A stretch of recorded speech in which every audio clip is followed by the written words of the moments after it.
Blog Talk Radio. Women have the power to transform this world. We can end crime and violence if we all agree to do one thing: share. Let's share our wisdom, share our time, share our talents, share our finances, but most of all, let's share our love. This is the Female Solution. Join me, Naima Latif, every morning, 7 a.m. to 9 a.m. Central Standard Time, as we bring you stimulating discussions about the issues affecting our lives.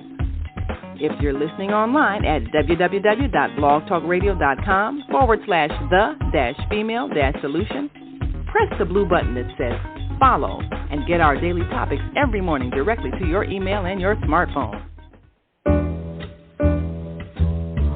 Hi, I'm Naima Latif, Executive Producer of the Female Solution Radio Show. We invite you to call in 515-605-9325 and participate in this daily think tank as we examine the challenges we face and develop solutions that restore peace and harmony. We are global transformers, changing the world from the way it is to the way it should be. We are one. Wherever we live on this earth, we are one human family.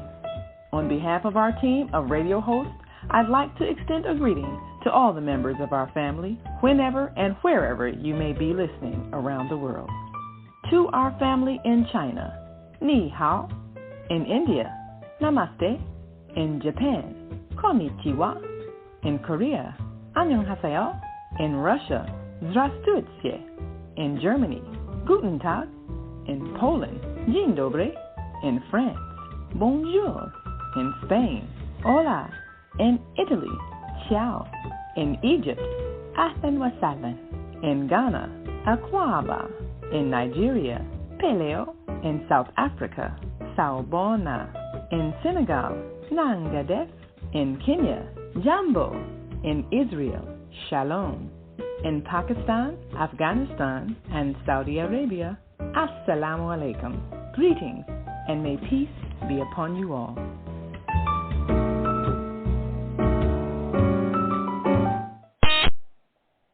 Well, welcome to Self-Care, and I think we're live. We are live, but we're managing multiple platforms, and one is giving me a hiccup. So let me just run real quick.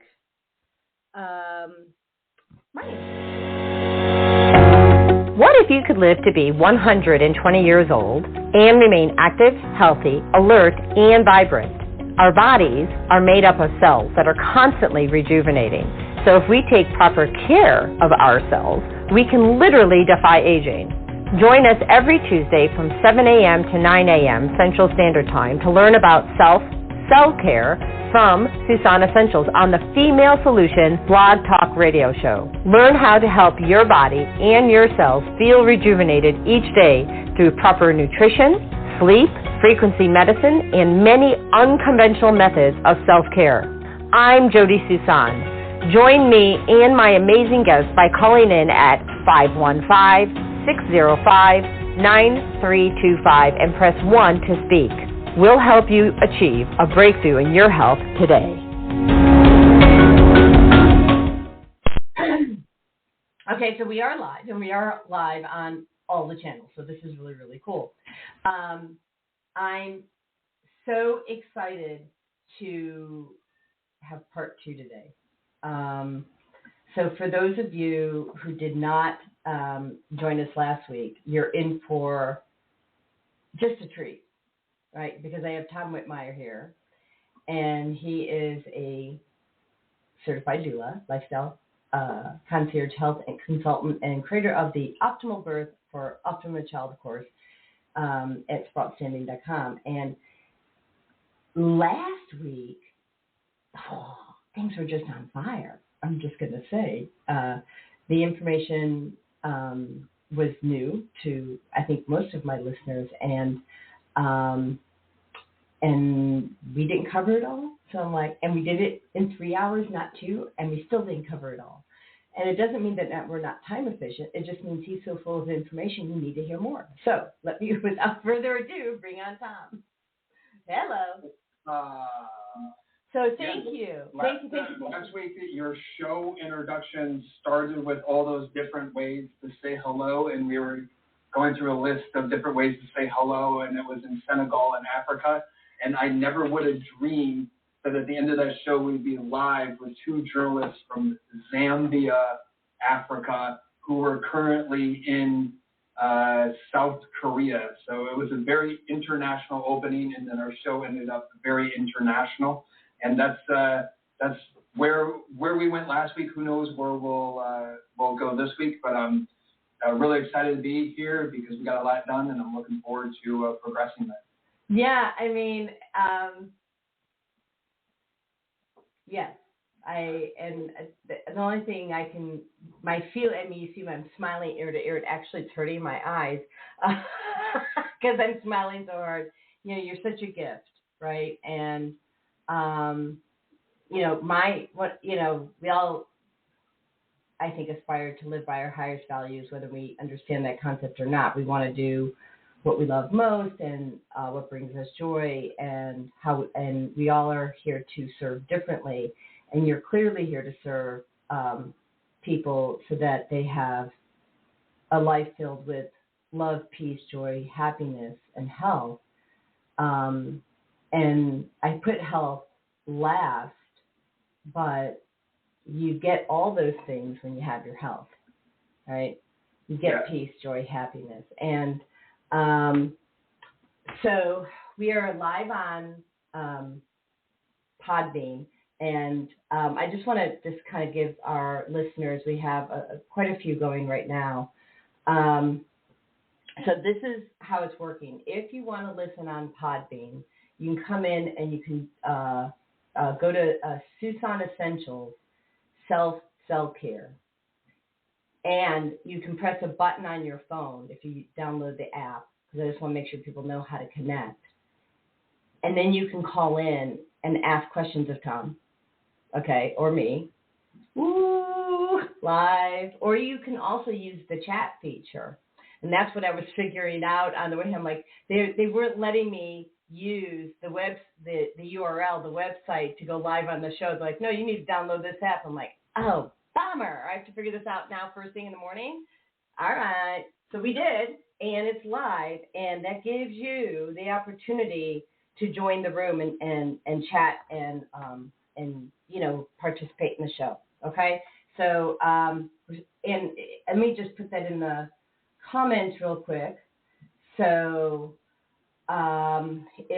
you go to Podbean, because I really want y'all to try this, because this is kind of fun, and you'll have to give me grace if I mess it up the first time, okay? So you're looking for Susan Essentials. So it's good to spell your name right. Self-care, okay? And so that's in there. So that's what you're going to go to Podbean, Susan Essentials Self-Care. So if you just want to listen, awesome. Hang, watch on YouTube. You can put your comments in there, or Facebook. Or if you really want to contribute, join us on Podbean. And today we have a Facebook user from San Diego. Thank you for joining us. Says, hi, Jody Susan Calhoun. And we have Teddy here, who always is one of our, premier followers. She says, I love your show here. You always have helped me with help so many with healing. Thank you, thank you, thank you.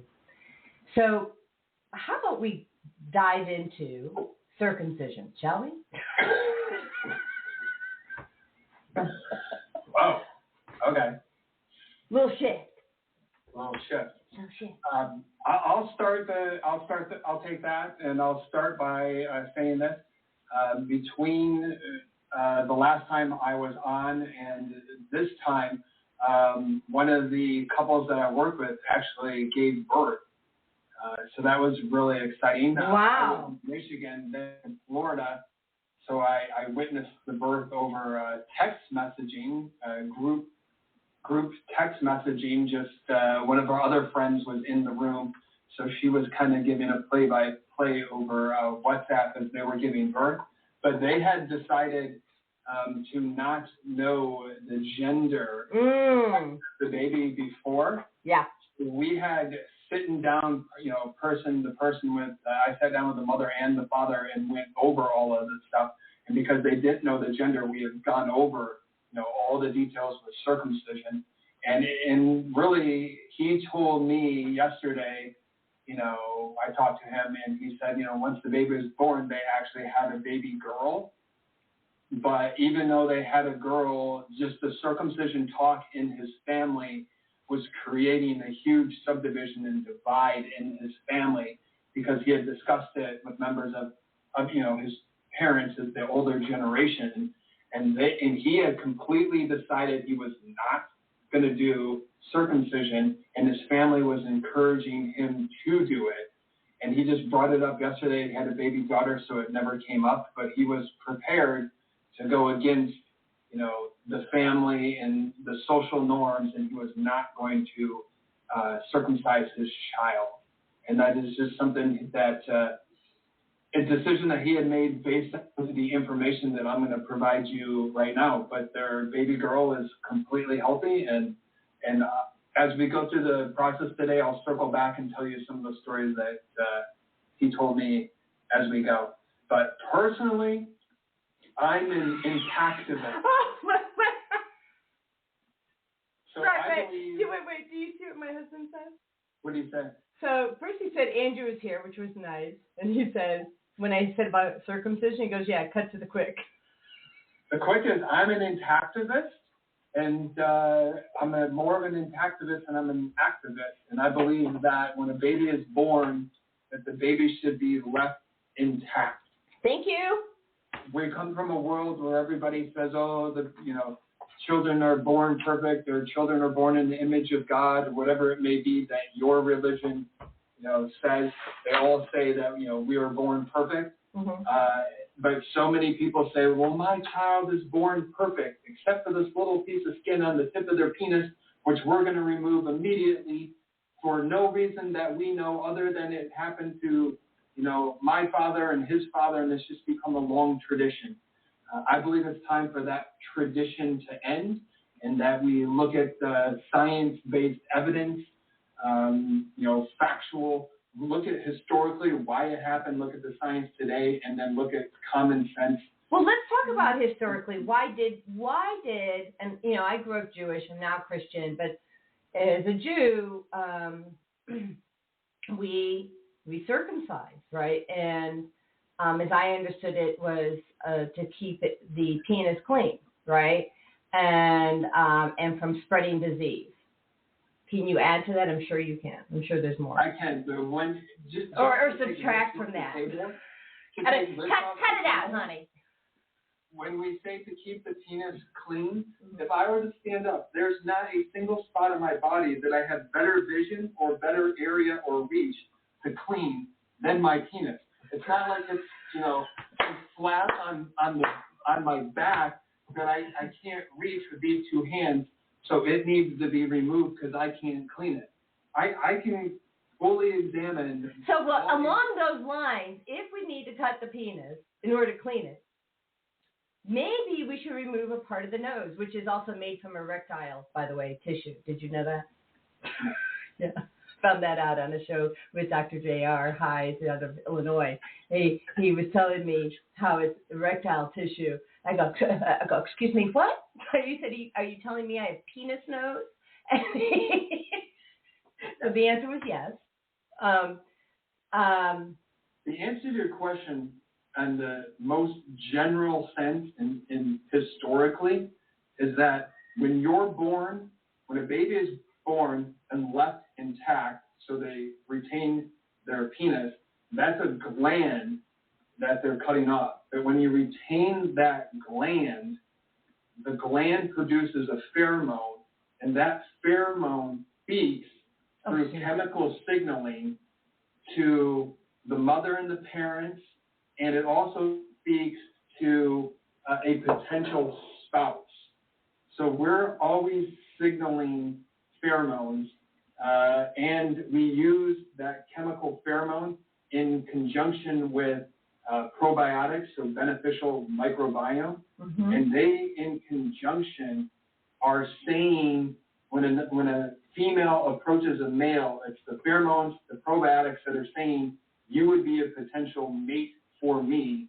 We would make a good couple. We would make a good relationship, and then that was what gives you that tingling sensation of love at first sight. When she walked into the room, she lit up the room. Well, really, you're smelling, and those pheromones are sent through glands that can be in the armpits, but one of those glands is on the tip of the penis. Yeah. And also, these glands and these pheromones make you a very loving individual. They really connect you to your parents and to your mom, especially. So what has happened over history is that cultures and civilizations and communities who didn't circumcise were very loving, very open. They look at the Greeks. They loved the children. Look at the Greeks, right? Mm-hmm. Men hug. Yeah. Men hug. You go to a Greek community, they're all hugging each other. And communities that circumcised their young men broke that bond. Those young men did not have a connection to their mothers. They had less of a connection to their wives. They were not choosing their mate based on this compatibility, and therefore they were more willing to join the army, to become warriors, to go to the next town and to kill, plunge, and take. So what they found is that they circumcised their youngs, they created warriors who then they felt that made them a stronger community for overtaking the next community. And the people that weren't circumcising were being overtaken, and through a process of elimination, the circumcision took over. That's at the root of it. The root was not a religious. It was to create warriors. It was to create warriors. And I need to talk to you about that. that. Today, to create that love bond between the parents and the child, and between the child and its mate, so it's not choosing its mate based on love and compatibility. So therefore, everybody falls out and becomes, needed of the state. They need the government because they don't have what natural human science has intended for us. That's the root of it. So I want to talk to you.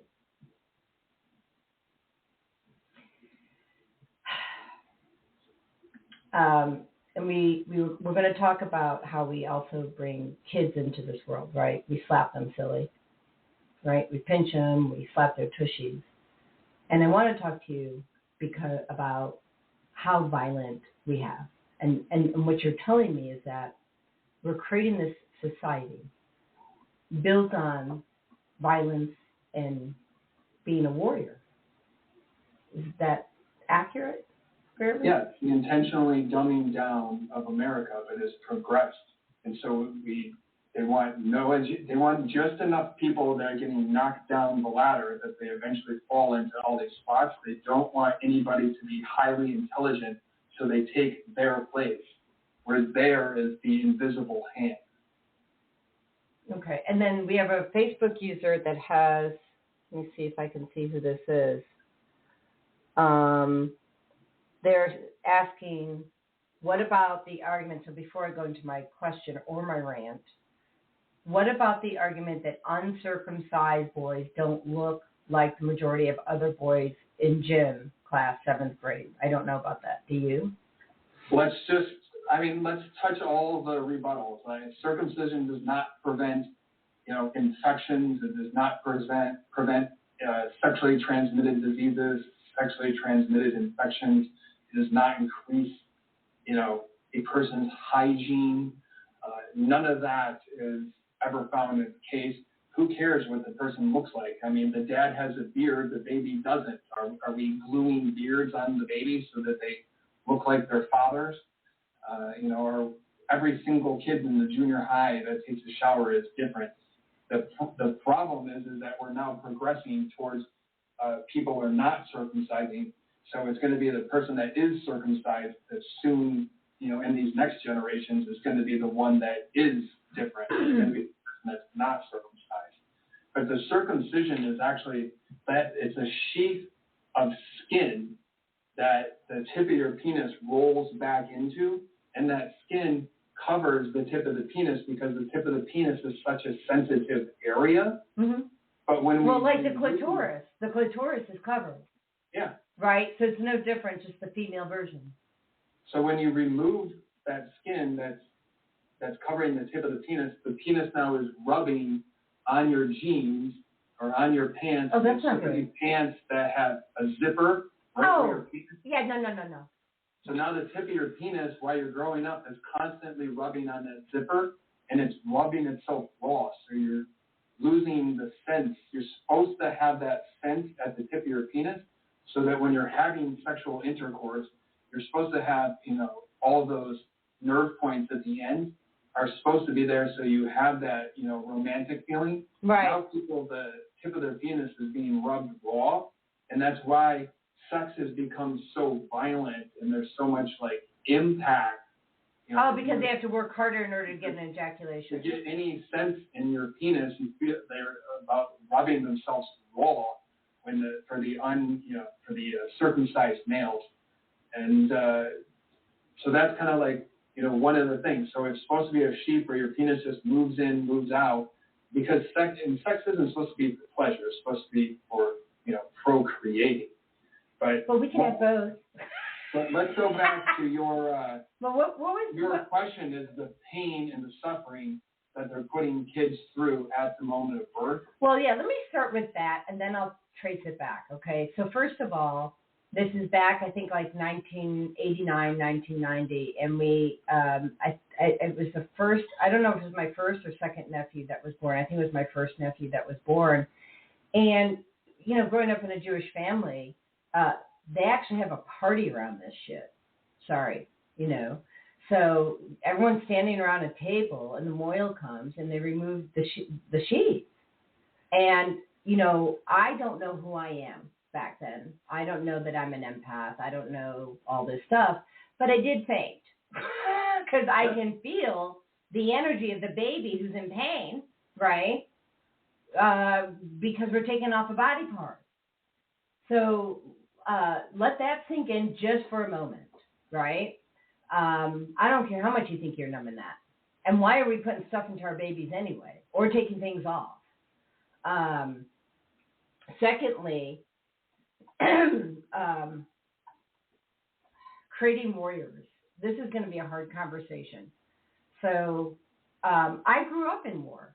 So my husband, his family never raised a hand to anybody.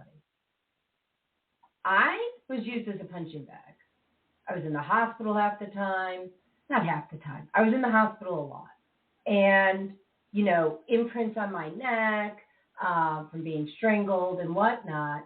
And throughout my lifetime, and I'm just going to admit this, and people can judge if they want to judge, but throughout my lifetime, I never hit anybody because I just thought it was just that wrong. I wanted to do the opposite. And my husband is my twin flame. And anybody who understands what a twin flame is, it's a healing relationship. And so we have to heal the wounds of our childhood, but also for Andrew and I, we have to heal the lineage, right? That's part of our responsibility. And you have that as true. So just for the people who know, Tom is also a intuitive. And do you hear that as true, Tom? Yeah. Yeah. So, like I said, I never hit anybody. And what I also want to take that and chunk it for a moment, okay? I'm at a conference May 18th, and there's this beautiful bug, beetle type thing. It was gorgeous, running through the conference, and I'm ready to go get a cup and capture it and put it outside, and I hear this foot come down on the bug, and it sends waves of death through the conference. And it caused me grief and it also fear. And for those of you who don't know, fear and grief and those low vibration energies are the entryways to negative energy forms, like demons, bad negative entities. And if you don't believe in demons, that's okay. We don't have to, but just to say negative forms of energy, right? Let's do that to keep it a safe place. So this negative form of energy is in my body because I have fear, because I now have an open door for anything to come in because I'm in fear that something has just died. And I am crying to my husband on this day, on May 18th, because I don't know what this is in my body. And I know it doesn't feel good. And somehow I got triggered and I hit him. I've never hit him. I don't hit people. And I hit him in the bicep. And I broke my wrist in 4 places. Wow. Yeah. Now, first of all, it's kind of hard to break your wrist in 4 places hitting someone's bicep. Just going to tell you. There's a whole story about why that happened and the message I had to give to the orthopedic about using nutrition versus toxins. So there was a gift rolled in that. But the point is that the reason it came up was so that Andrew and I could heal the entire lineage of violence and the concept and thought form of being a warrior. Like we had to release that not only for us, but for the entire lineage. And when his mom told me yesterday that no one had ever hit anybody in their family, and I'm thinking, and she doesn't know this yet, I was going to call her this morning unless she's watching the show. I mean, I grew up, on defense. Tuesday was strap day because it was Tuesday. Yeah. So what are we doing to our children when we bring them into this world with a slap on the butt and cutting off their body parts? Now I'll let you go back because I'm telling you what's happened over the last 60 years for me, right? And I don't think that I think there are people who have it way different than me, but I think there's a lot of people that have it very much the same as me. Would you agree or disagree? Oh, I agree. We live in so babies are being brought in this world with the parental trust being destroyed. On instant case, yeah. The baby retains the subconscious element. So they believe that I was born and now my parents have allowed me to be, we still have, photographers that mostly are the ones that report it. Nurses don't report it. The doctors don't report it. Nobody in the birth community except photographers will say that they're taking babies, they're still holding them upside down by one leg and smacking the baby to say that we're trying to get it. These are techniques that were, from, in the 1950s in London. So they're going to spank the baby, they're going to smack the baby, they're going to pinch the baby, and they say that they're trying to initiate, cough and breathing. But the baby can be initiated for breathing by simply just doing skin-to-skin contact, rubbing the back, petting, massaging. You have to tickle the feet. Tickle the feet, give them a big kiss, right? Yeah. Give them a kiss. Give them love. There's nothing that heals more than love. And a baby that, is in our world still attached to the umbilical cord when it was born at that point, spent 9 months not breathing, oxygen and air in the womb. Another minute is going to be fine. And this little amount of time, it doesn't need to be an emergency where we're smacking. But that still takes place. I'm not going to say that happens everywhere, but that still takes place just as an example. But what's happening almost everywhere, in Michigan, it's at like 80%. West Virginia is the highest amount of circumcision. Michigan's number 2. I was born in Michigan.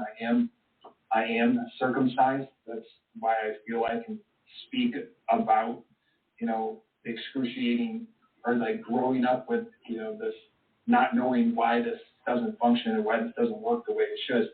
But in the literature for circumcision, the doctors are still told, like in the medical books, that babies don't feel pain. I've had people come to me. And if I say no circumcision, it's painful for the baby, they'll come back and show me studies, National Board of Health studies, that babies don't feel pain. Babies feel pain. What's happening is that baby's feeling betrayed. Then the baby's being strapped down.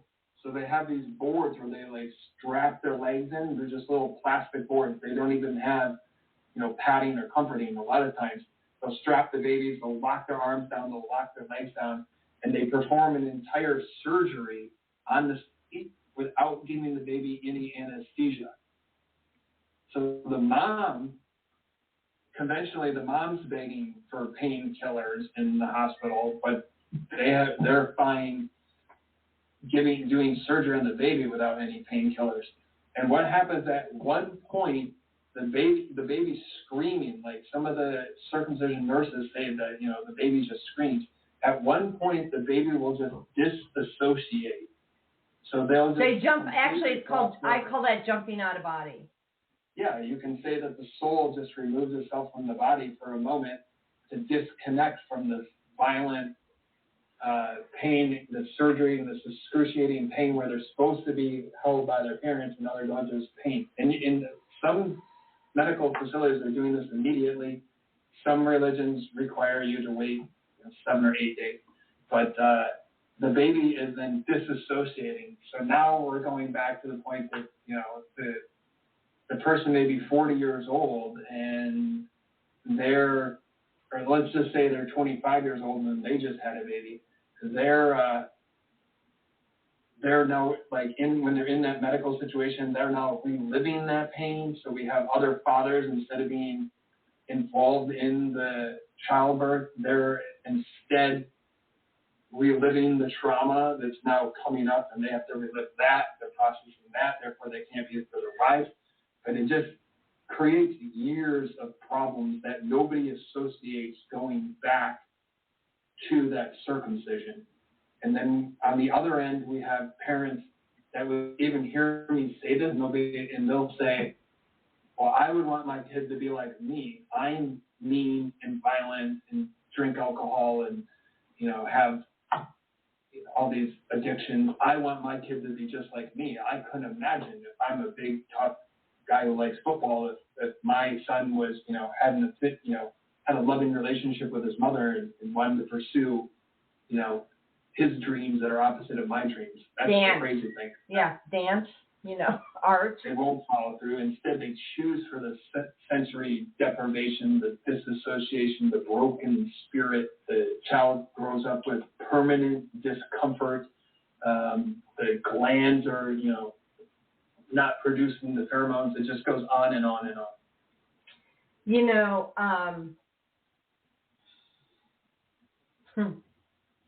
Let's go to commercial. It's 8:33 because I need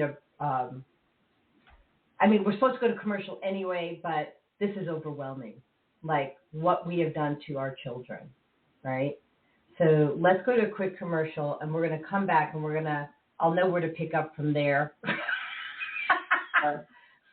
We're going to cut to a break. Add a little levity, right? Here we go. There you go, yeah. The Female Solution Global Radio TV Show invites you to an invigorating conversation with our team of hosts Monday through Friday, 7 a.m. to 9 a.m. Central Time. Start your week with Monday Morning Mindfulness with Zelda Speaks. Tuesdays, Self-Care with Jody Susan. Wednesdays, Repairing Broken Families with Naima Latif and co-host Kareem Hamid.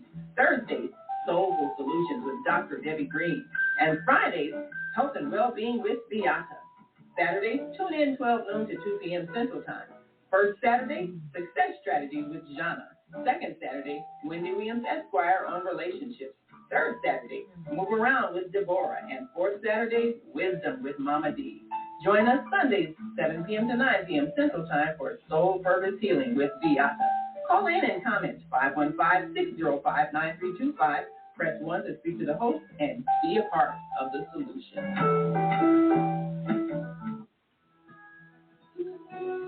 Hi, I'm Jody Susan, Susan Essentials. I started Susan Essentials in 2015 because of a personal health journey. I was over-medicated and put on 19 different medications. And yes, I reversed all my chronic diseases using plant and energy-based healing. It was amazing.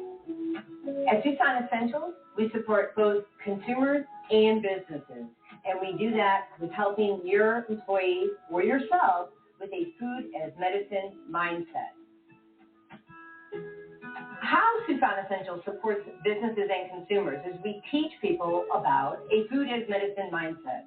So we support people on how to support their own immune system, how to support their brain health, how to support their emotional well-being. And we do that all with plant and an energy-based healing.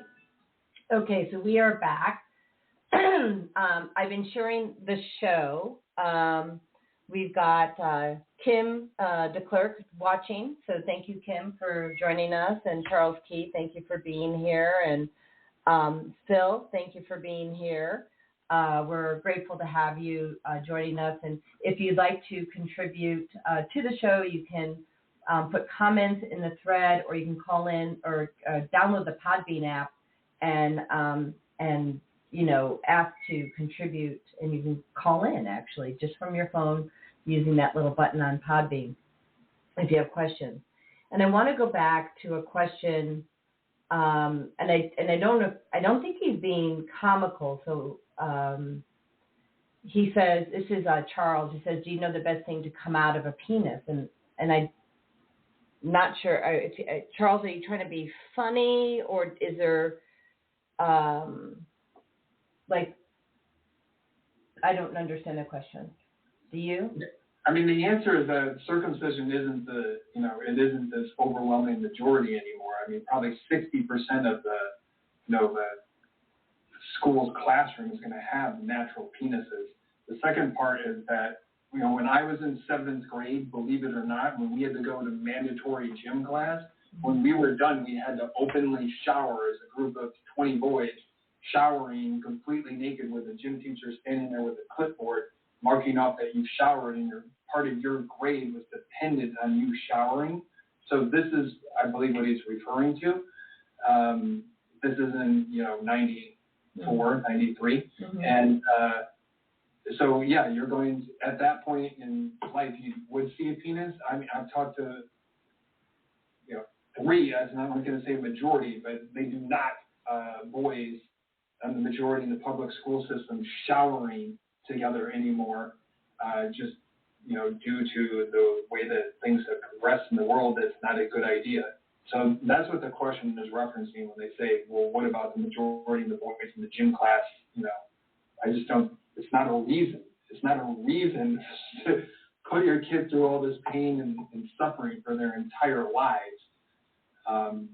The hygiene issue, what's happening as well is that the circumcised doctor isn't trained on how to care for a penis that's natural. So they don't know that when the baby's born that, there is beneficial bacteria in microbiome that's established with that provides, immunity to that area. So it's not going to become infected. But you don't want to pull back that skin. So even doctors will tell the parents that need to pull back that skin, and they're even breaking that natural bond just because the doctor doesn't know how to tell the parents to care for a natural penis, so they'll just tell the parents to circumcise. It's just this never-ending spiral.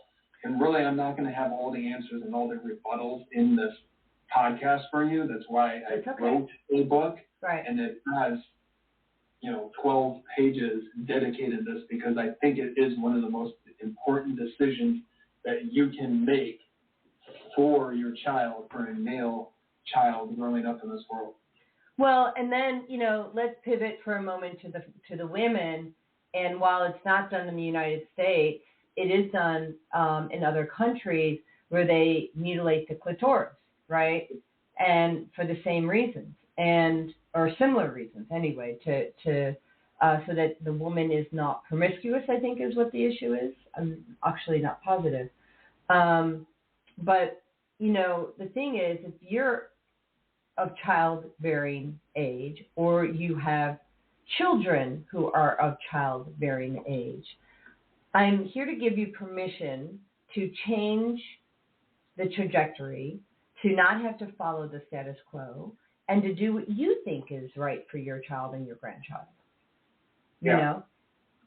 I mean, if a father is worried about their son, then it's that same, machismo, macho ego mentality. They should want their son to have a pleasurable sex experience, which is more pleasurable with a natural penis. They should want their son to be able to choose a loving mate, that they're going to have a loving relationship, and that they're going to stay in that relationship long enough that they'll procreate, so that, the grandfather's name and legacy will be passed on. So if you want your legacy and your name to be passed on by your son being able to, impregnate a woman and get, have fertility, to be able to pass on your legacy, it's best done with a natural intact penis. So it's more macho machismo to carry on by leaving your son intact than worrying about something that might happen in a showering experience during athletics. Right, and so I would just say that we're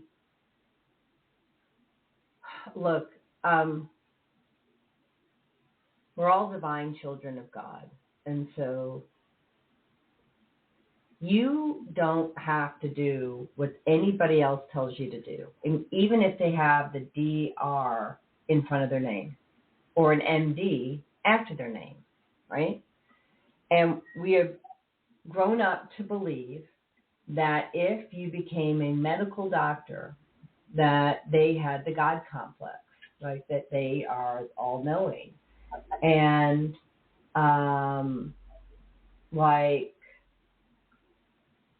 maybe you can shift your mindset around that. Maybe it's just really different. So, Vieta Robinson, who is our host from Friday and Sunday, she says in home births there are few or no circumcisions. She would like to know. I would agree with that. So most of the people that are willing to take the risk of having a home birth have hired a qualified midwife, they've hired a doula, they've done their research, so they know the benefits of a home birth. Therefore, they will then be presented with the information to make an educated decision based on circumcision. And when they see the evidence that 100% leans into leaving the penis intact, having a natural penis. So I will totally agree with that. If you want to know, I'll give you one quick fact, but a circumcised penis is 5 times more likely to suffer from erectile dysfunction as well. Wow, get out. So if you would just want to hit some, hit some studies on erectile dysfunction and premature ejaculation, that's coming from circumcised penis. But I want to bring this all to a close so that we can go on to the next topic and stop. But I'm going to have a closing topic that's going to be long. So when we look at the reason why something's done, no doctor is doing anything because it benefits your health in the long run, right? No medical establishment is doing anything that benefits somebody's health in the long run. They're doing what is most profitable for them. So they're a business. The hospital is a business. You're their customer. They're selling you their most expensive items, and they just hope you're gullible enough to not question it, to trust them, and just let them dictate the procedures that you're going to go. And they dictate circumcision because it's profitable to the hospital, and the doctors get paid commissions for when their child that they birth makes the decision to get circumcision. So it's all about the money. follow the money. If you want to know why something happens, follow the money. It's profitable for doctors and profitable for hospitals because hospitals sell the baby's foreskin for profit. Oh, really? Yeah. So just like we were talking about last week that they were selling the umbilical cord for profit, I think it was like $40,000. Yeah. You're saying they're also selling the foreskin for profit. Oh, okay, go ahead. Tell us about that. Where it's openly talked about with, the information comes out, and then when you try to look for it directly online, there's so much stuff because they got so much backlash when they originally said it that they write all these counter articles. But Oprah Winfrey openly endorsed a skin cream on her show that was made from baby foreskins. Kate Blanchett told Vogue it was like $650 penis facial made from baby foreskins. So there's this whole segment of the rich and famous that believe that they can get eternal youth, longevity, anti-aging from consuming baby products, that the babies are the fountain of youth. So whether they, produce a hormone, if you will, when they're getting to fear, they believe that they drink that adrenaline. Can't talk about that. Sorry. Mm-hmm. Yep. You don't want me, I'll get sick. Yeah. If you consume this and that, and foreskin is in that area as well. But the foreskin is always like growing, so it's malleable and it can be spread out. So they can grow these foreskin. So it's the type of like cells that never stop producing. They can just keep stretching these foreskins out, and they just grow. So they can spread out almost endlessly. So I pulled those patches. So some of the times when you're getting like a skin graft, mm-hmm. that skin graft may be started as a baby foreskin. Wow. So they're using them in pharmaceuticals. They're using them in cosmeceuticals. Yeah, cosmetics. So I have here an article that I brought up.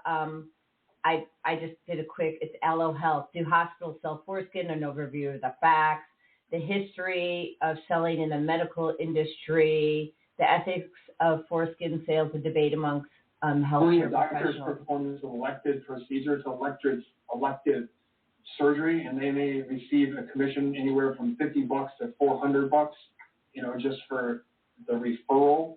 So that can be, an extra $100,000.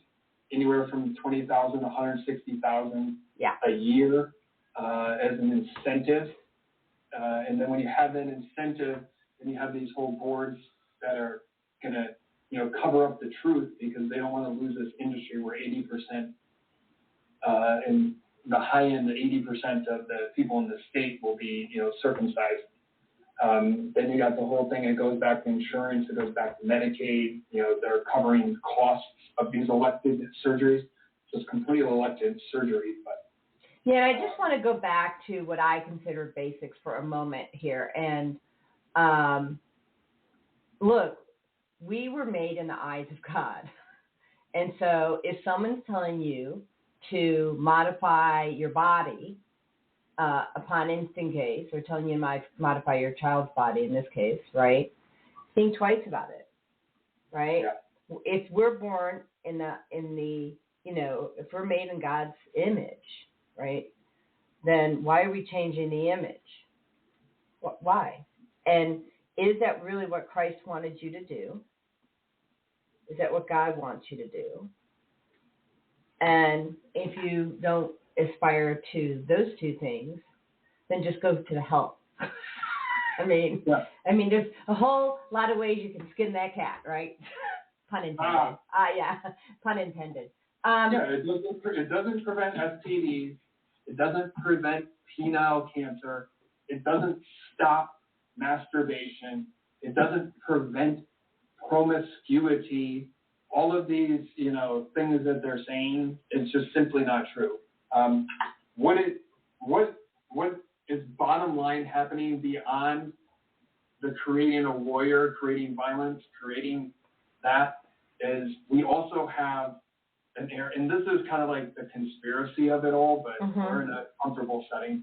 We also have where people in power who are from a certain religion, then they sit on these boards, and then other people from their religion come onto the board, and then they then dictate down, well, how can we get, people inducted and indoctrinated? So really what happens if you're not a religious person and your baby's getting circumcised, the hospital's performing a religious service over your baby and is technically indoctrinating them or inducting them into their belief system. So as a parent who's just standing by and allowing that to happen, you have all these different factors from the disassociation of the parent, the lifetime effect, and on a religious standpoint, they're performing often surgeries for their religious purposes that aren't holding your same value system. And I think those combined are all reasons to not circumcise the baby. Yeah, I couldn't agree more. And then we have, this is Naima Latif. She's in my private group. She says on Facebook, she says, I'm so grateful for my obstetrician, Dr. Odie Payne, who gently massaged my daughter at birth until she started to breathe. She was born without violence and has been peaceful ever since.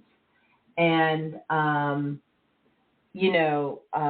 then Naima continues to say, so I'm seeing it on my phone. That's how I can tell who's who. She says, who would have thought world peace begins with how we treat a baby boy's genitals? It is. That's why I became an expert in this area, because this is the only way that society can progress. You can't just throw money at, somebody. If they're in the prison system, you throw all the money you want at them and all the rehabilitation, and they can do all the pharmaceuticals or psychedelics they want. But it was at that moment of birth, so the 9 months of, in the mother's womb, this 2-hour window after they're born, that is actually creating, the aspects down the line. We don't have to live in a world where they have a murder and then they say, who is the murderer? What's the profile of the murderer? Well, I'd say the doctor is. Yeah, the profile of the murderer isn't, well, they were naturally born and then breastfed and not circumcised. It's usually the complete opposite of that. It's the people that go awry, the 4% of the society that has no empathy, has no morals, is cheating, robbing, stealing. And that's how we end that, not throwing money at the problem. So I would like to know what our listeners are thinking about this. What do you think? Do you advocate for circumcision now, knowing what you have just learned? Did this change your mind? What did you think about this before? I'd like to really hear from our community about what your thoughts are about circumcision and anything else that we're talking about newborns, right? And what a healthy pregnancy really looks like. So Teddy says, I was at, so Teddy, you were at Leslie, Josh's bris, I think. I'm referring to my brother David, his bris, and they were born years before. Josh was born after Mitchell and Brian, brain freeze. Okay, and then we have, DA says, I truly believe it's religious discrimination by deception. Yeah. I agree. And it's, if it's the my body, my choice people, if it's, my body, my choice, then just allow your child to be uncircumcised. And if they reach the point of adulthood where they think it's best for them, then they can opt to do it. I don't agree with that, but at least, I don't agree that they should do it, but that's another possibility. If you don't have the answer to this question, I have a question. Can they put it back on as an adult?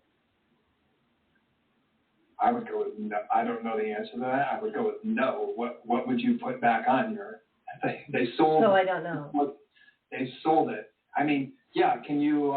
So what? The answer to that is you can't put the gland back on. You're never going to get the pheromone. Right. You're not going to get the pheromone. But they do sell techniques, and it is a trend now where men can do like a rehabilitation where they can put. This is insane, but they put a little more insanity for a Tuesday morning. They put weights on the flap that remains. They'll put like weight on that, or they'll stretch that out, and they try to stretch out the skin of the penis so that it will at least, extend and then cover the tip of the penis. But you can't put back the gland that you lost. But there is a movement to try to, reestablish more foreskin, if you will. Okay, so it is just before the top of the hour, 5 to 9, 5 to 8 if you're in Chicagoland. And we're going to go to a quick commercial. Please stay with us. Invite your friends to this show. Share the show so that other people can learn, hear truth, right? And then do you want to talk about infertility next, or what would be your? When we come back, let's talk about the vitamin K shot. Oh, vitamin K. Okay, let's do that. So we'll just do a quick commercial and go get your Java. I prefer dandelion Java, just so you know. Keep the caffeine free going and keep it nutrient dense. All right, here we go. The Female Solution Global Radio TV Show invites you to an invigorating conversation with our team of hosts Monday through Friday, 7 a.m. to 9 a.m. Central Time. Start your week with Monday Morning Mindfulness with Zelda Speaks. Tuesdays, Self-Care with Jody Susan. Wednesdays, Repairing Broken Families with Naima Latif and co-host Kareem Hamid. Thursdays, Soulful Solutions with Dr. Debbie Green. And Fridays, Health and Wellbeing with Beata. Saturdays, tune in 12 noon to 2 p.m. Central Time. First Saturday, Success Strategy with Jana. Second Saturday, Wendy Williams Esquire on relationships. Third Saturday, Move Around with Deborah. And fourth Saturday, Wisdom with Mama D. Join us Sundays, 7 p.m. to 9 p.m. Central Time for Soul Purpose Healing with Beata. Call in and comment 515-605-9325. Press 1 to speak to the host and be a part of the solution.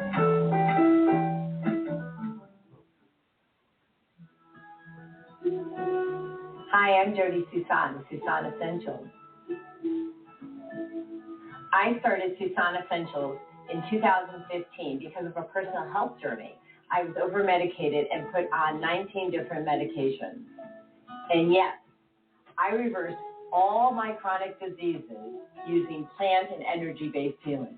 It was amazing.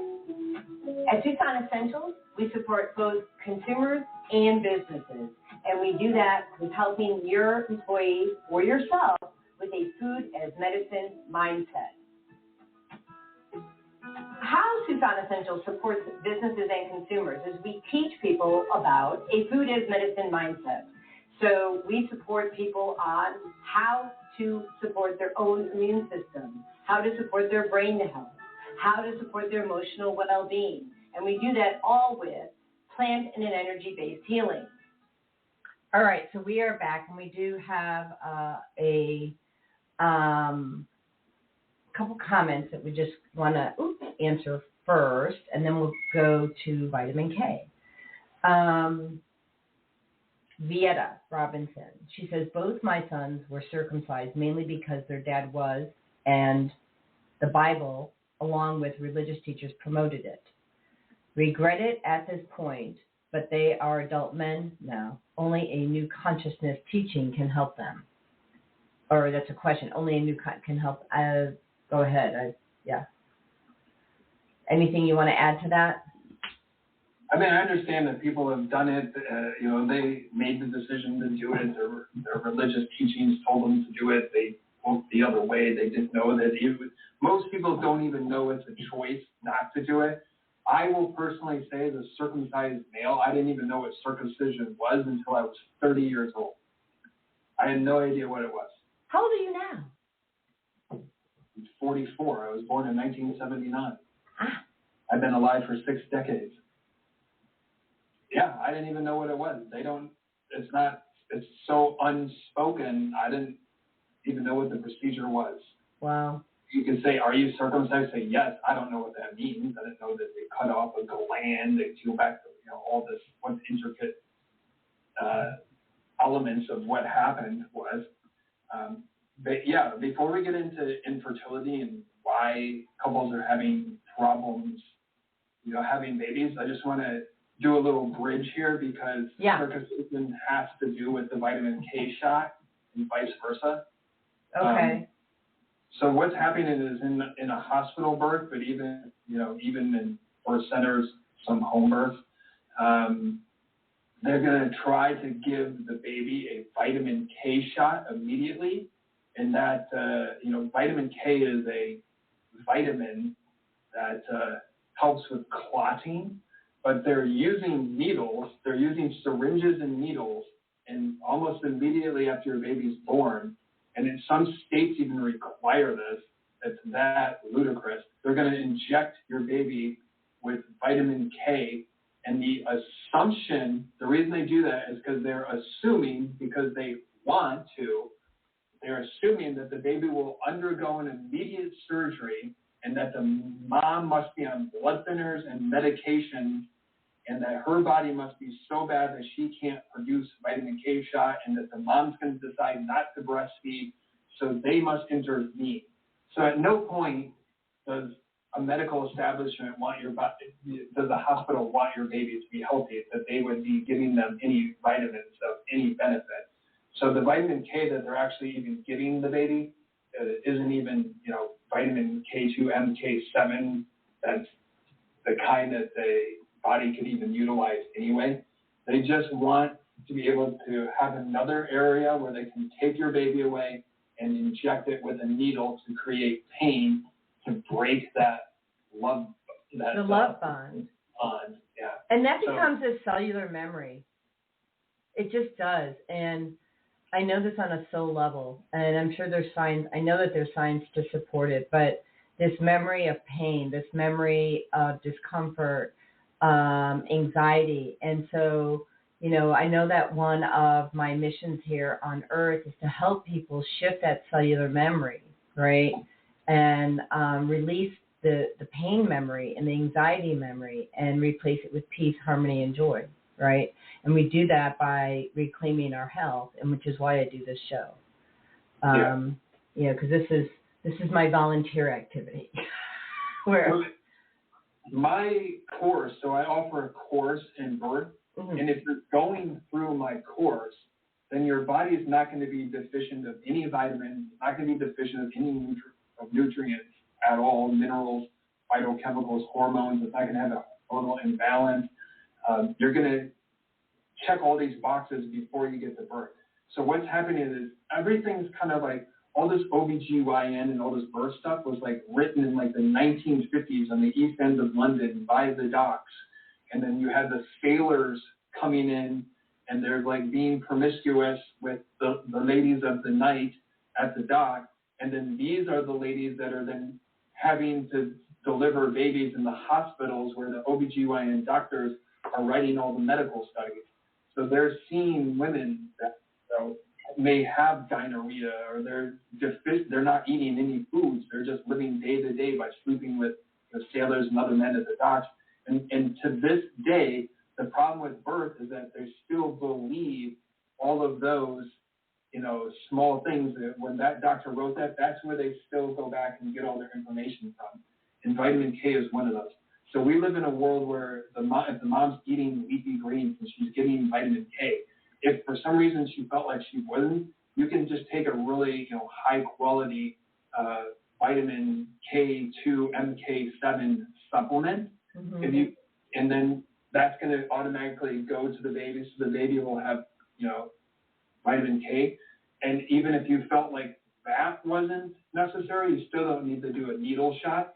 you can just have an oral or a transdermal vitamin K2 MK7 supplement in case there's an emergency.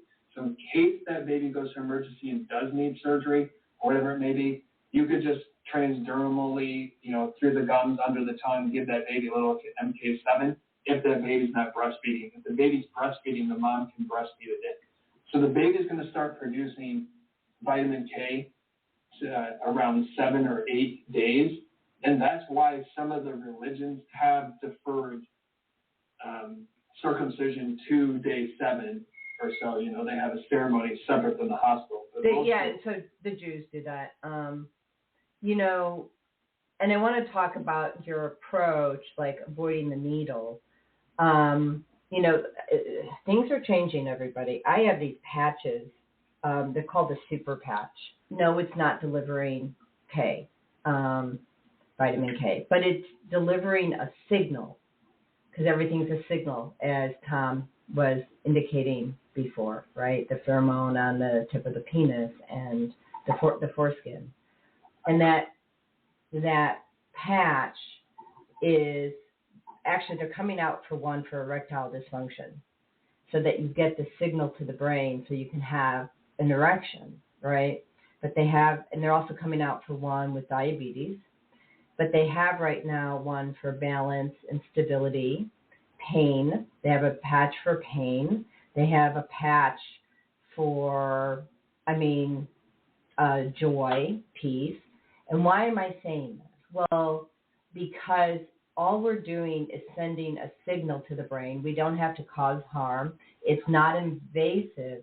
So my guess, this is where they started, but why wouldn't they be able to create a patch to give a signal, for whatever vitamin your body needs to create or whatever, that too. It's pretty amazing. And the point is that we can, it's kind of like the argument I have against ayahuasca. I like ease and grace, and I know people need to get rid of their traumas, but you can use sound frequency. We don't have to be so harsh on the body. We can use love, peace, joy, and we can do this with greater. We can just do this peacefully. Look, we've all been through a lot of trauma, and I'm just here to tell you that there's different ways to approach it.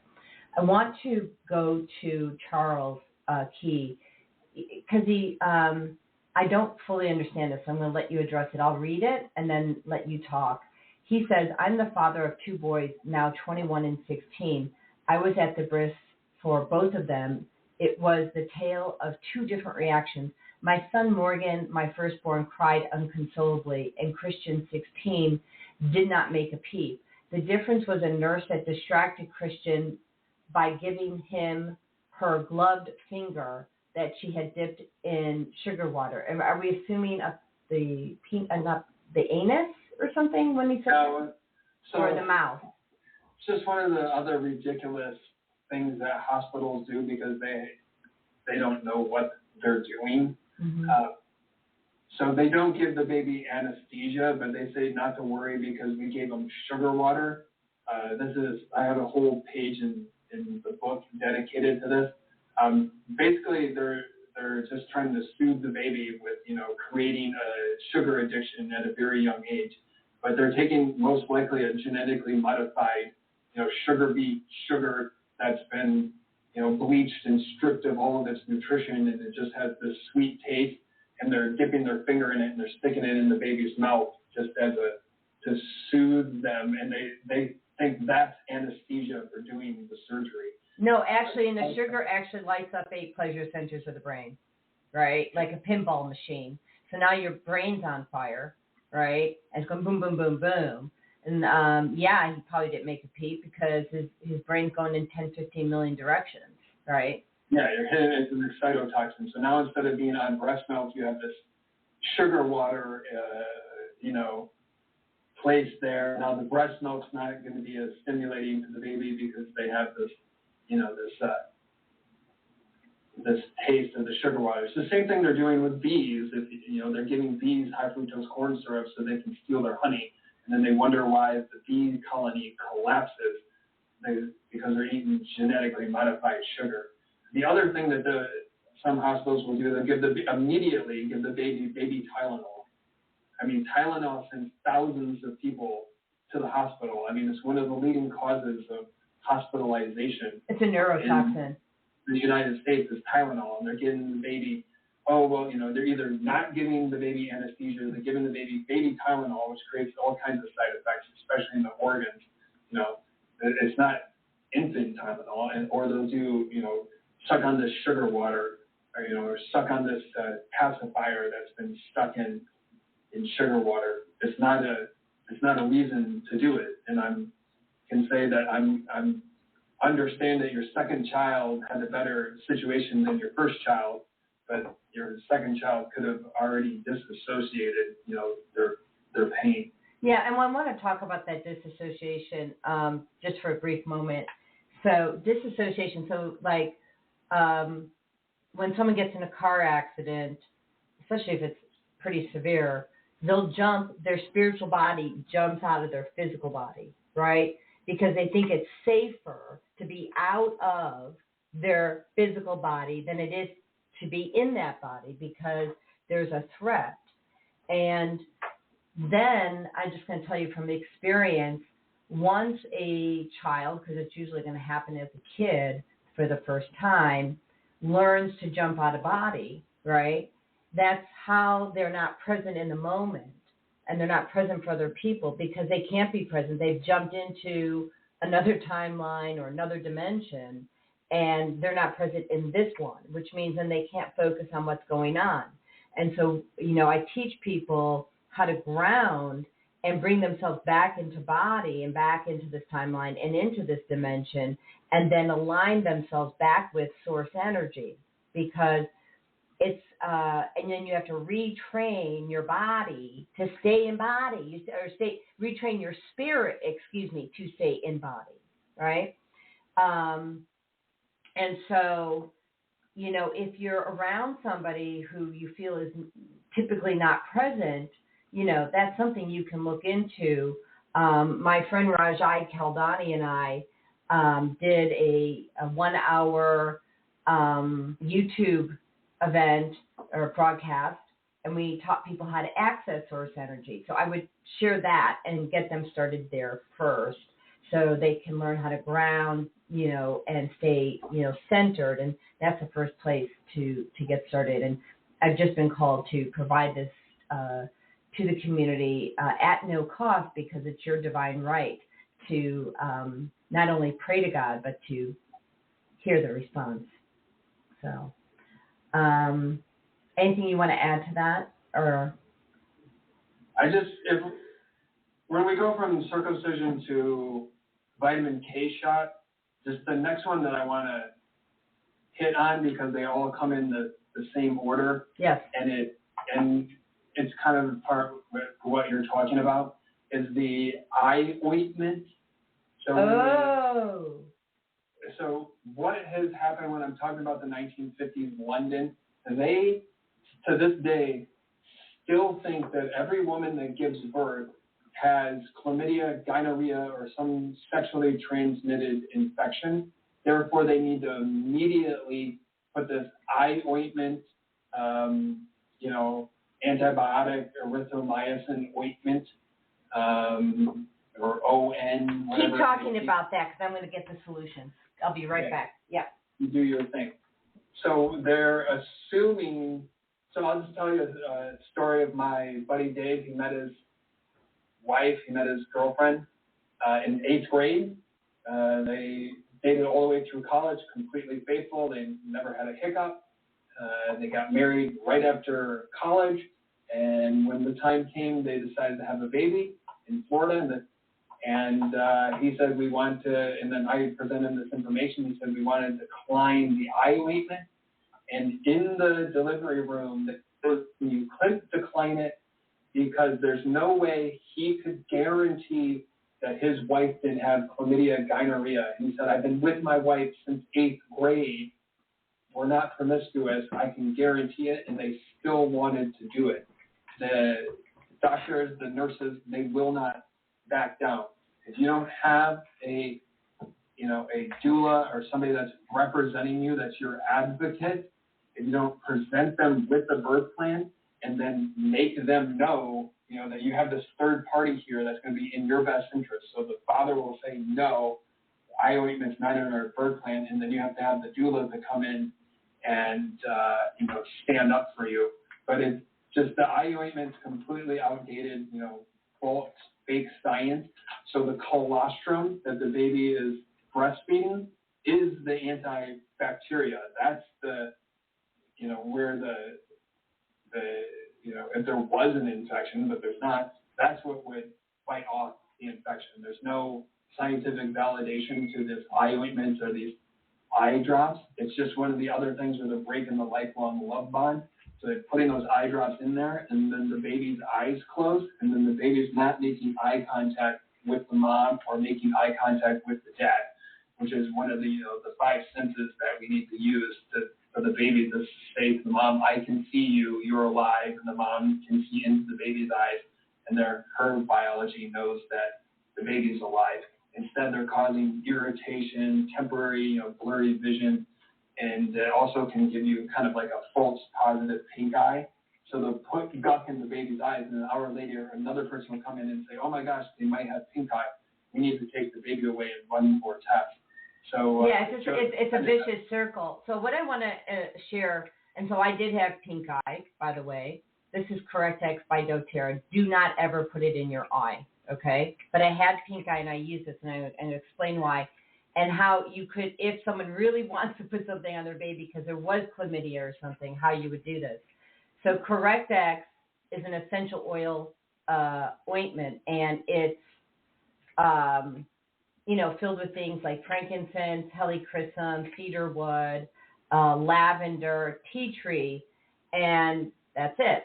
Well, I did have pink eye, but you can't be putting this stuff in your eye. So let me just repeat that 5 more times. Do not put this stuff in your eye. But what I was called to do was put it at the high cheekbone, here and here, above and below the eye, so at the brow. And so, this stuff will go where it needs to go because your body's a master healing machine. It'll, tell the stuff where to go. And I had pink eye, and within a day or 2, it was gone. But I never put it on the eye. I put it above and below. And so in the same light, if a child had, and I'm not giving medical advice, okay, but you could say that if a child was born and there was something like what, Tom was, suggesting that they had chlamydia or some sort of STD, you could put it above and below the eye on the brow and the cheekbone, and it's actually healing the body anyway. It's frankincense, which does cellular repair and puts the brain in a meditative state. Helichrysum, which is it helps heal wounds and it stops bleeding. Lavender is for pain. Tea tree is for infection. And honestly, I forget what cedarwood is for. I know it's for grounding, but I don't know what it's for in this particular instance. And that smells wonderful. Well, and, right, and it looks like Neosporin. It's supposed to replace the over-the-counter drug Neosporin. And I keep boxes of this in here because I had a burn once and I just put it on. The burn, was gone in an hour. And the point being is that if you give your body what it needs and we stop giving it toxins and things that it doesn't recognize, the body just naturally heals itself. And we have to shift our mindset that we have to give it crap in order for it to heal. No, not the case. Actually, what we need to do is give it things that it recognizes. It recognizes plants. Actually, we're so aligned with plants, it's not even funny. Now, I'm not vegan or vegetarian, but when it comes to healing, there's nothing more powerful than a plant. I'm going to tell you now. We should talk about the vegan cruise. But anyway,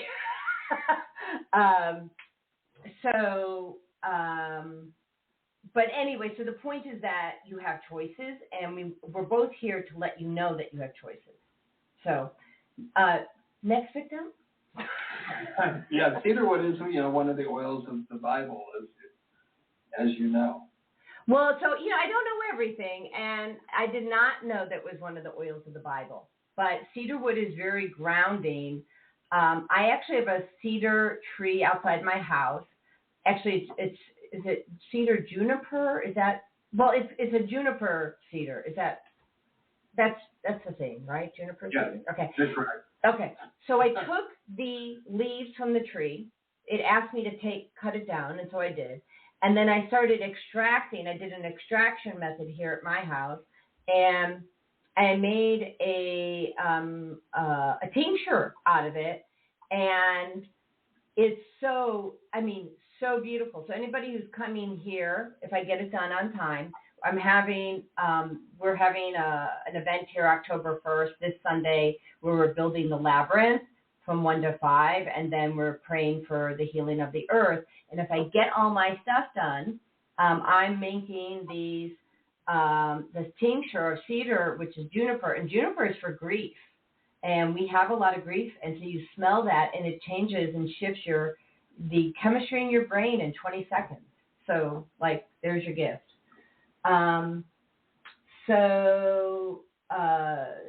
Chris says cedarwood is very good for the skin, and she says, and skeeters don't like it. Oh, nice to know. Thank you, Chris. Mosquitoes. All right. So, next, go ahead.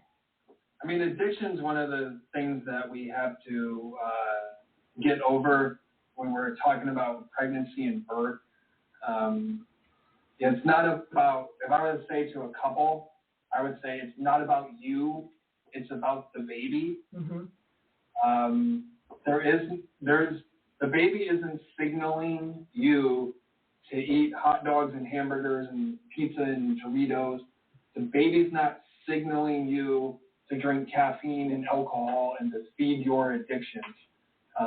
Your brain, your mother intuition at this point has been hijacked by the media, the corporations, and propaganda and the medical establishment. These boards in industry are paying, millions of dollars to show women that are pregnant on TV, social media, to show them consuming unhealthy, bad products. The coffee industry, the caffeine industry wants women on television to still be drinking caffeine so that you see that it goes into your mind. And then when you present the information to your doctor, I would say most all doctors will tell women that consuming caffeine while pregnant is fine. The reason they say that is because they don't want to lose a customer, because most of the time the woman already has it in her mind that she's going to drink the coffee or consume the caffeine or the cacao or whatever addiction may be, and she's not going to end her addiction. She's just going to end her relationship with a doctor that tells her no, and she'll go till she finds a doctor that tells her yes, because one of the number one thing that Americans love is to get good news about their bad habits. That's what Americans go to the doctor to get good news about their bad habits. You're leading the witness here, right? Because I'm going to be doing a whole presentation about addictions and with the Georgia Addiction Counseling Association at the end of October, the middle of it, right after my 60th birthday, actually. And so I'm going to take the reins here for a moment. So first of all, in 2016, Dr. Danny McLean out of Libertyville, Illinois, who I mentored under for many, many years, he's a functional medicine doctor, chiropractor, the name skill set, he had it, right? So, and he gave me this research study on brain allergies, which was one of the most impactful discoveries that I made when I was reclaiming my health, and that is about how food sensitivities and the chemicals in our food impact our emotional well-being, which is essentially why my new tagline is emotional healing through toxic-free living. So how does this relate to addictions? Well, our food supply, so this mom is eating those hot dogs that you mentioned, and if you go to do research on Howard Moskowitz. He was a psychophysicist. What that means is like he understood the psychology of chemicals in food.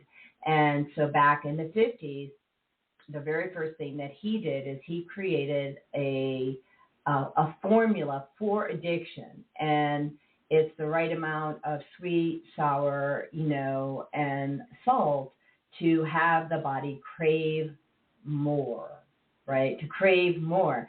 And so why do we want to mess with our brain, to have our brain be addicted to the food that we eat? Because then we have what we have now, which is an obesity epidemic. Now, that's just getting the party started. And so the evidence shows, because I've been doing this research, talking to different doctors in the last week, my time is not my own. The evidence shows that, addiction starts in the womb, right? And so if you're feeding yourself while you're pregnant, which means you're feeding your baby, processed foods that have chemicals in it and has a formula for addiction, now you have created a cellular memory in the cells of the baby that is growing inside your body, and it's got a propensity to want to have those things. Our bodies naturally crave those things that we're sensitive to. So, for instance, I had 135 food sensitivities. Andrew had 165 food sensitivities. We reversed all of it, and we do it in an hour, by the way, which is really cool. But the point is that Andrew's, one of his was apples. He goes, well, how can I be allergic to apples? It tastes good. Well, you don't actually get the symptom of the sensitivity until 7 to 10 hours after you ate the apple. Okay? So now you're bloated, or you're having skin, your hands itch, or your eyes itch, or you're irritable, and you're not connecting the dots to the food that you had 7 to 10 hours ago, because it's not like it was, in this case, let's say it's not a poisonous thing, meaning it's not a chemical and you're having an immediate reaction. You're having a delayed reaction, which is a food sensitivity, okay? So if you're in that, if you're in that situation, first of all, you may want to get a test, which I offer, food sensitivity test and nutrient deficiency test. But if you're pregnant and you're eating processed foods, know that you are creating an addiction for that child. So, and let me just preface this, because I was talking to Jeremy Freeman. I was going to call him Dr. Jeremy Freeman. He's not, he's a biochemist. But he said to me, Jody goes, if you don't want to create cognitive dissonance, he said, tell them about crack babies or alcohol babies. You already know that when a baby is born and the mother was doing crack or alcohol, you have to detox the baby, right? Because the baby then is now addicted to those things. So it's no different than your food supply is the point. Rant over. Caffeine and pregnancy. So caffeine is a dangerous drug. Yes. And when a woman consumes caffeine, and that's in the form of coffee, chocolate, energy drinks, cacao, raw cacao, not, decaf coffee has caffeine plus tons of chemicals. I mean, the list of caffeine goes on. You can look that up later. But when a pregnant woman consumes caffeine, it will pass on to the baby through the placenta and into the baby's bloodstream. It raises their blood pressure, their heart rate. The baby will become jittery, overstimulated, and it will lead to poor sleep and a decrease in overall growth and well-being. Mm-hmm. So the baby's supposed to be sleeping, on their sleep cycle. All of a sudden, they're being shot with this, caffeine and this hit of adrenaline, and now they're awake, and they're awake when they're supposed to be developing, and now they're not developing when they're awake. And if you choose to do this as well, then you're going to find these little small tests where somebody's going to say, oh, you want a natural birth, but you have high acid, we need to induce. It's just it's a slippery slope that you don't want to go about. So there is no degree of caffeine is safe for a baby. The only amount of caffeine that you should consume is 0, because it's poor development for the baby. It leads, and then for the mom, it leads to one of these painful, long, unnatural, drawn-out births. You know, those attributed back to caffeine because the mom's adrenal glands are blown out. So she's stressed, so she can't properly push because her battery isn't charged, because every day when you drink caffeine, it decreases your battery. And then when you go to bed at night, the point of sleeping is to rebuild, restore, rejuvenate, all those things, your body. And if you have that caffeine in your body, then you're not falling asleep and going through the proper sleep cycle. That's why when a caffeine addict wakes up, the first thing they think of, you know, one of the 2 reasons they need the coffee in the morning is because the coffee they drank yesterday didn't allow them to go through a proper sleep cycle. And that is a vicious cycle. And so I got off caffeine years ago. I would just add to that if you like the taste of coffee, Ticino makes a great coffee made from dandelions, which detoxes your liver, and has chicory root, which is a prebiotic, which is great for your gut health. And now they're adding different varieties like mushroom powders, lion's mane, things like that. So I would say explore dandelion coffees. I like Ticino. I know there's many other brands, but their brands are either clean or organic. So, you know, you have options to wean yourself off prior to getting pregnant, you know, like that. And even if you're not in your baby making years, you know, blowing out your adrenals, it's never a good thing. I've blown my adrenals out many times. It's not good. And when you choose, if you get a coffee alternative, don't choose a caffeine alternative that has caffeine in the form of chocolate in it or cacao. Yes, and they do have a chocolate version for the dandelion coffee, so I don't recommend that. I agree with you fully. So look, peeps, I gave up because I was allergic to chocolate for 5 years until I figured out how to reverse food sensitivities. So if I can give it up for 5 years, you can certainly give it up for 9 to 10 months. Right? So 100% no alcohol with pregnancy.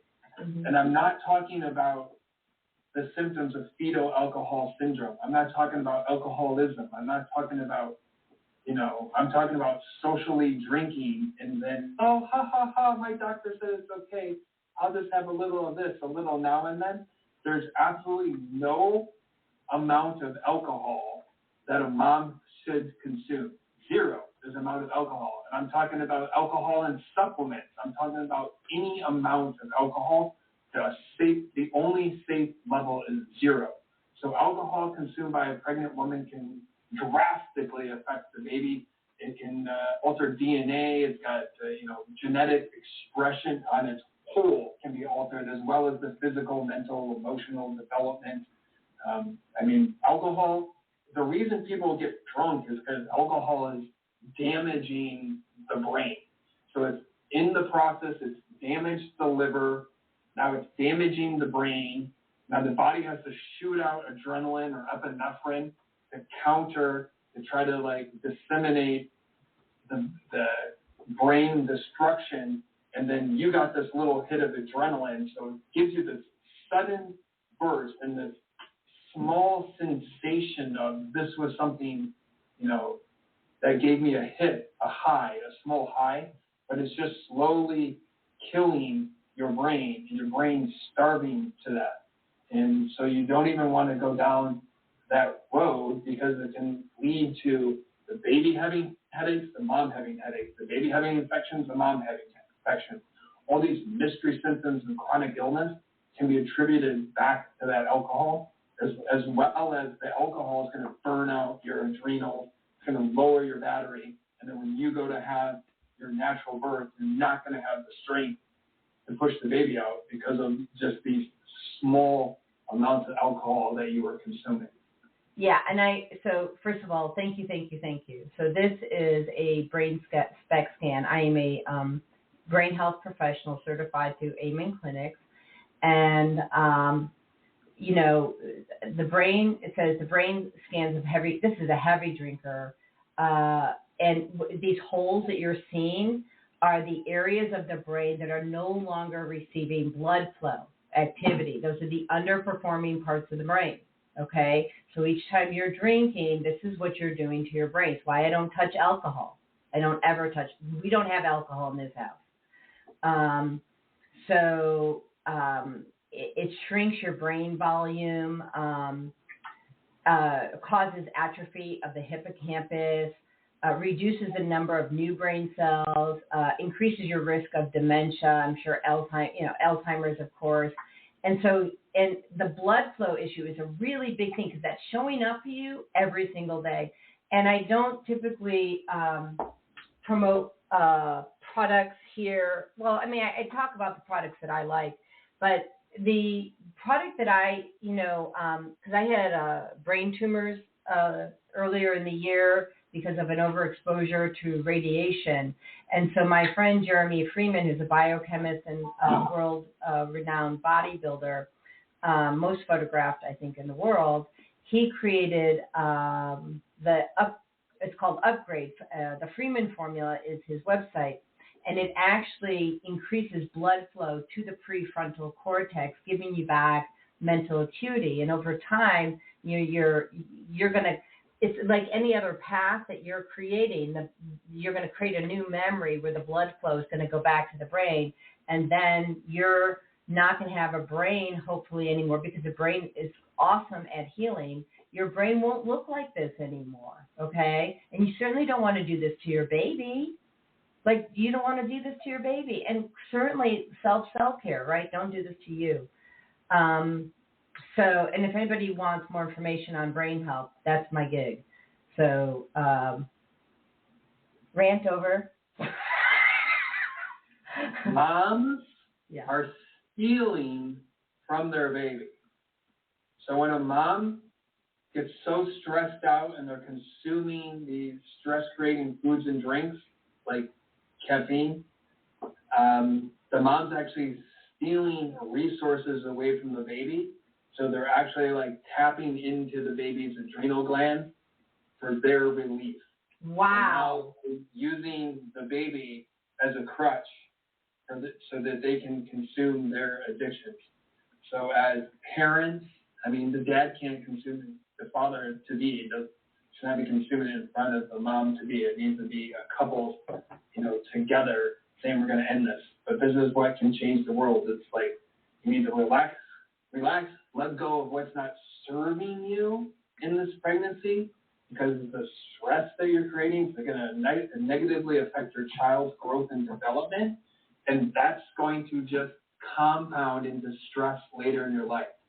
So if you give up, for these 9 months while the baby's in your womb, if you give up all these addictions and do everything properly, the next 18 years of your life are going to be a breeze, because your baby's not going to have to be suffering and going to doctors and getting, tubes put in their ears and having all these emergency mystery symptoms. We don't know what it is. We need to run tests, and we need to take blood, and we need to do this and that. And you're in the medical system all because you couldn't give up these addictions while the baby was in your womb. Yeah, and, please share this show, because people really need to know this information. Even if you share the show after the show, share it with other people who are in their, who are of childbearing years, or if you don't know, share it with your friends who are your age, and let them share it with someone who they know. Look, I'm a lifelong learner, and so I don't want to be obnoxious and say I thought I knew. I don't think I know it all, but I think I knew it most. And then I met Tom. I'm like, I'm in the DK zone again. I don't know what I don't know. And I love it. So I just want to, really just extend so much gratitude to you, because people really need to know what they're doing. And, you know, my husband, he had a traumatic brain injury. And as a 16-year-old, head-on collision at 70 miles an hour. And, you know, they thought they healed it, and it resurfaced, of course, at age 50. But when he got out of the hospital, you know, they never told him not to drink. You know? And so if you're a person who has a traumatic brain injury, you really shouldn't be drinking. And if you're alive, you probably had some sort of injury to your brain. So just love your brain, love your body, love your child's body, you know, support your baby. And because whatever we're sharing about what you need to do for children, you also need to do for yourself. Would you agree? I agree. Yeah. So go ahead. An error doesn't become a mistake until you refuse to correct it. Let's not worry about what we didn't know in the past and the decisions that were already made. Like, let's take this information, pass it along so it doesn't have to happen to the next generation. So even if a mom sitting there and said, I already had my baby, already drank caffeine, oh my God, what have I done? Like, let's not worry about it. But let's just make sure that, you know, the grandkids don't do it, the nieces and the nephews that are coming up, you know, that the other parts of your family, that you can then pass this information on to them so that they can make educated decisions. And most people don't want to hear from their family members. That's why I created this course, which is at sproutstanding.com/birth. And there's 14 modules, and it takes you through all the modules. So it's all the, you know, nutrition for pregnancy, supplements for pregnancy, detox for pregnancy, you know, what to do, what not to do. It's all in that course. And you got a cool eyeball blinking, going, woo! And then the reason I tell this information, and it seems like it's a secret that's being revealed for the first time, is because so many people have a certification that they had to pay money to get certified, and they have to have that certification or those credentials, you know, in order to go into the hospital or in order to give birth, or, you know, they don't want to lose their access to this, or, you know, they don't want to have this license taken away, or they don't want to be, you know, lose their spot on this board, or they love going to this conference and that conference doesn't believe this. So many other people in the birth community are just looking the other way because they have something to lose, and I have nothing to lose, and that's why I'm willing to give you the truth. And a lot of other, you know, people in this community, they don't want to upset somebody that hasn't followed this path, which I consider the optimal path, that they'll just hold back all truths so that they don't have to upset somebody. And then the other thing is that I'll get into a little history. So I'm a certified doula. So I took a certification that had to read tons of books and write essays and take tests and quizzes and do video conferences, and, you know, I went through the whole thing. And I was so excited when I took that course on birth and pregnancy. When I first got into the course, I was the only male in the course. I think I was the only male that's ever taken the course through that organization. They had 0 pronouns, you know, as if a male would be taking this course. They had 0 imagery as if a male would be taking this course. And there was no indication that a male would ever take this course, which I have no idea why, you know, that industry is so female-centered. But the main thing that hit me is during, you know, in the beginning of the course, I kind of just lost wind because everything, like I felt like even my course had been hijacked. So if I would tell a mom not to do this based on this science, you know, and this is my background, I have a certified in this and that, they would say, no, you can't You can't make any decisions based on science, evidence, facts. All you can be is an advocate for your client. So if your client says that they won't smoke cigarettes, you can't say, no, you can't smoke cigarettes. You can only say, these are the positive, these are the negative side effects of smoking, but these are some of the positive benefits of smoking. Now that I've given you both sides, you're free to make your decisions. And I simply just don't stand for that, and that's not what my program is based on. It's based on yes, no, right, wrong. If this is right, yes, do it. If it's wrong, no, don't do it, and you don't get a decision. I'm not going to give you positive elements of smoking.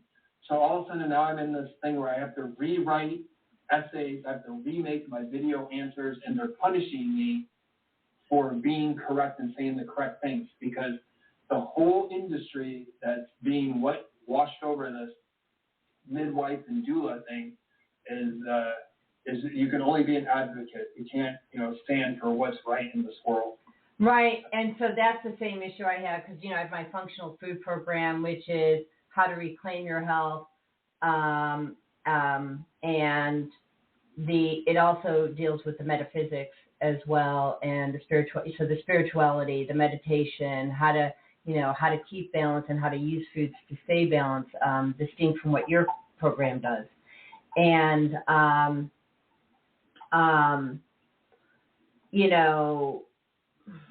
I'm not changing mine. Sorry, I am so not changing mine. So it looks like Vieta may have a question, and we have just a few minutes left, because I know that Tom, we stayed after for the first time ever on my show last week with Tom, because we were given the opportunity to share with amazing journalists. Thank you to Naima Latif. She was in South Korea, and she had two journalists from Zambia. And so we stayed an hour after to really share the knowledge. And again, Tom, thank you for that. But he is being kicked out of his space at 10 o'clock. So we're going to stay on target. Vieta says she became a doula under Jenny Joseph's teaching in Orlando, Florida. She's an internationally known midwife. Are you familiar with her? She's very passionate about changing the stats on the high mortality rate among minority women. I am not familiar with her. I'll be more than happy to check it out. Yeah, I think we should be changing the high mortality rates on all women. Personally, the United States is one of the worst countries to give birth in. We have the second worst maternity leave. Our birth rates, I don't have the stats offhand, but the birth rate and the likelihood of death in the United States currently, unbelievable. Like, if you saw the information, you wouldn't believe it. If you saw the rankings, you wouldn't believe it. And that's because everything's been hijacked and it's done for profit. It's not done for what's best for the mother or what's best for the baby. We've talked about it before, but just a woman lying on her back with her feet in the air is the second worst position a woman can give birth, but it's just convenient for a doctor. He can roll over there with a stool, and everything he needs to see is at eye level. So they want the women on their backs. They want them restricted. They're told, you can't have any food or beverage. They're put under the bright lights. They hook up the machines. They're always creating a crisis so that they can try to do emergency surgery. It just never ends, and this is not leading into better births. It's leading into a high mortality rate for all women giving birth in the United States. Well, and so the very first time I learned about how, the actual how babies were born was in high school, and I mentioned this in the last show last week, which I'm going to share the link for the last show. So if you want to catch last week's show, which was absolutely phenomenal as well, I'm going to put that link in the thread in a minute.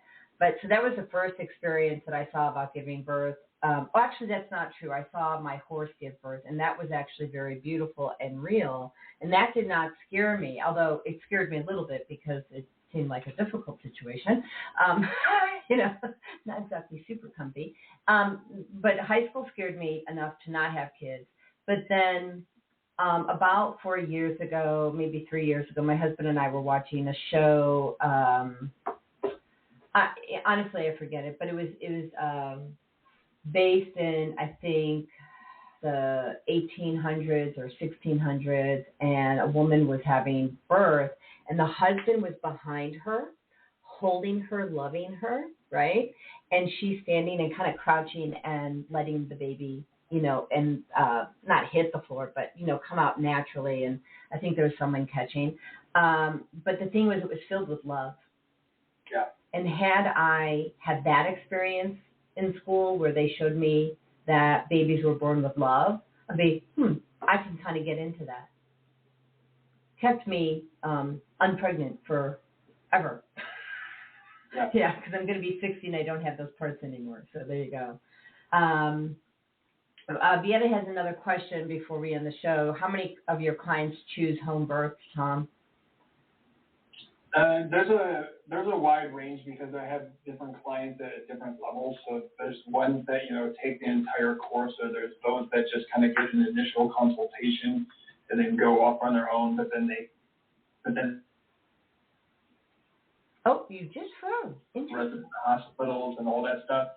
Then I have clients that are relatives who have the hospital birth, but then they use my information in the hospital birth. But if somebody I start out with them, with fertility through conception, they're going to always choose a home birth or a birthing center. The couple that just had a baby this week did it a home birth, but they selected a home of a friend, so it wasn't in their home.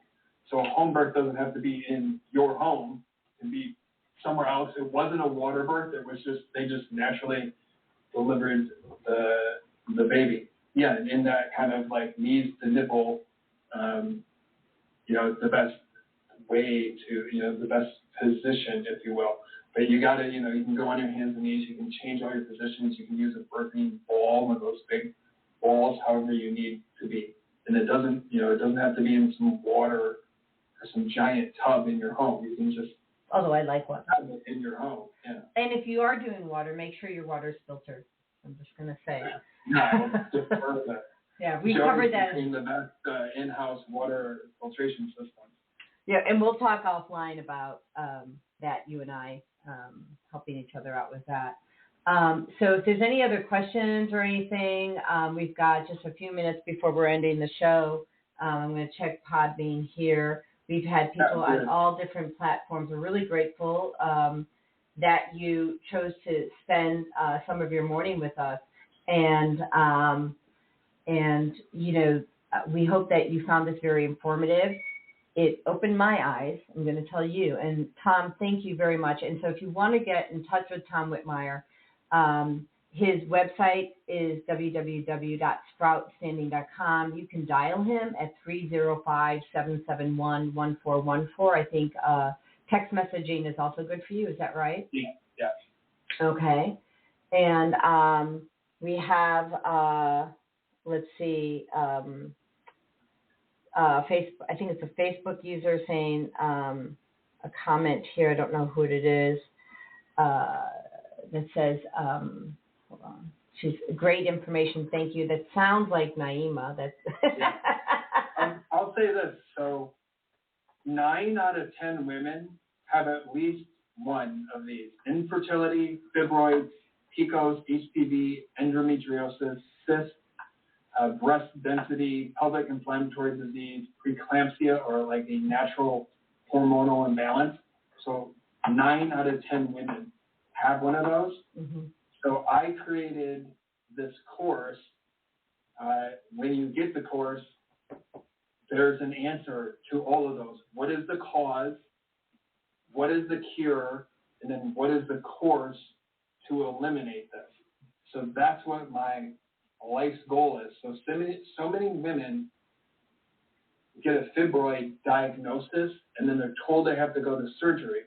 And I picked a friend up from fibroid surgery, and then I'll say, what did they tell you was the cause, and what did they tell you was the cure? Well, they didn't tell me what the cause was or the cure, but they give me these lists of foods I should eat.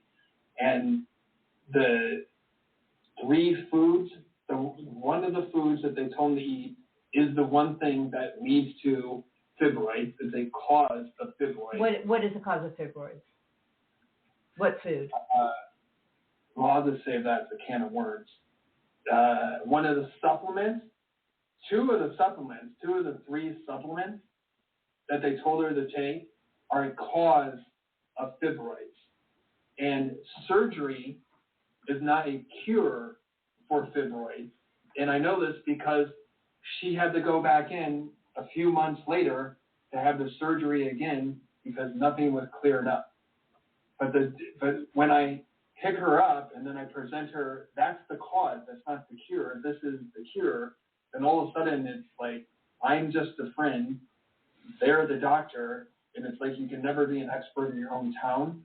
So it's kind of this hard thing. So for so many people, they're like, they know what the cause and the cure is, but they don't have, the person's not going to listen to them. So that's why I created a course so that you can direct other people that are having infertility, PCOS, endometriosis, fibroids to my course, and then I will show you the cause and the cure, and then here's a course to get to the end of that. And the answers are not hormone replacement surgery, and they are not birth control. No, I mean they're plants. I mean, like I get rid of on my hands and on my feet, whatever. If I get like a cyst, and I use lemongrass, and it goes away in a day. I just apply it topically, and you can also take it internally. And frankincense essential oil is the king of oils, and you can take that. And I'm sure that Tom has other solutions.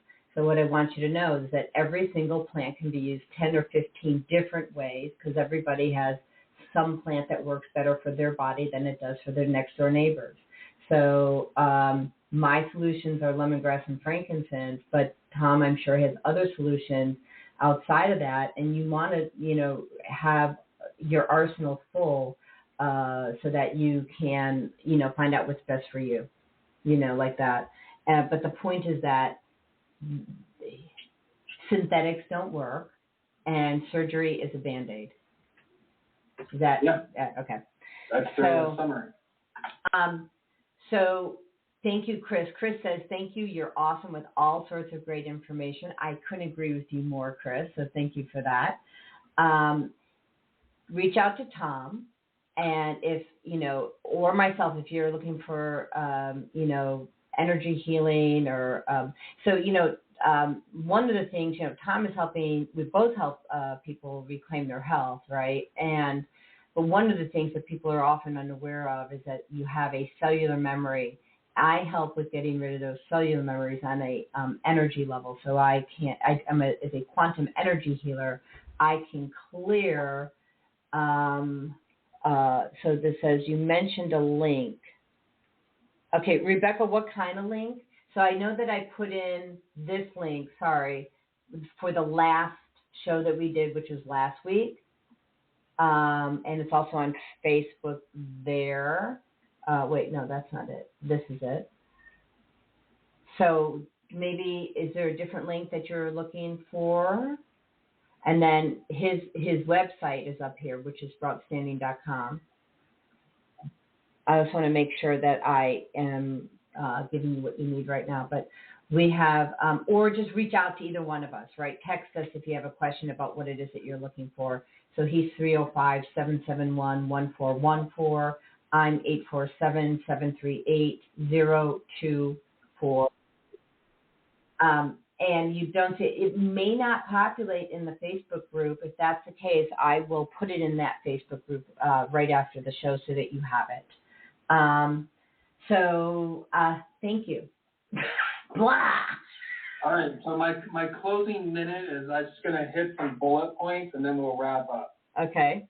But my closing bullet points that we can discuss all these next time, is I want to encourage couples to stop spending $30,000 for IVF and being put through all the turmoil that comes with that, when you can spend $4,000, to naturally clean up the foods that you're eating, to detox your body, to take proper supplements, to eliminate all the problems, to eliminate what causes infertility, and that's part of the course.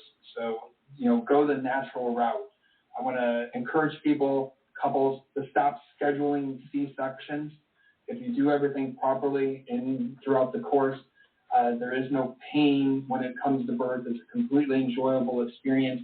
You'll have 18 years of beautiful life with your child, so stop scheduling C-sections. And ultrasounds are not for the entertainment of the parents. They're not for, oh, my favorite part is ultrasound. Ultrasounds are ionizing radiation, and they're bad for the baby.